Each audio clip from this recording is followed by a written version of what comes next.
ঈসা আলাইহিস সালাম দাজ্জালকে মারার পরে আরেকটা প্রজাতি বের হবে, এর নাম ইয়াজুজ আর মাজুজ। নাম শুনেছেন?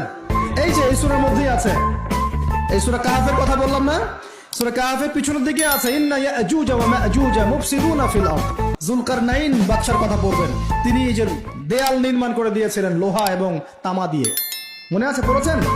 আচ্ছা, এই ইয়াজুজ আর মাজুজ যখন বের হবে পৃথিবীর পানি খেয়ে শেষ করে ফেলে দিবে একেবারে। এর এত বেশি হিংস্র হবে যে এদের সাথে লড়াই করার মতো ক্ষমতা কোনো মানুষেরই থাকবে না। এমনকি ঈসা আলাইহিস সালামেরও নয়। ঈসা আলাইহিস সালাম তুর পাহাড়ে চলে যাবেন মুসলিমদেরকে নিয়ে, তুর পাহাড়ের ভিতরে মুসলিমরা সেখানে লুকিয়ে থাকবে, পৃথিবীর মেসাকার অবস্থা হয়ে যাবে, পৃথিবীর পানি খেয়ে শেষ করে ফেলে দিবে একদম হিংস্র প্রজাতি।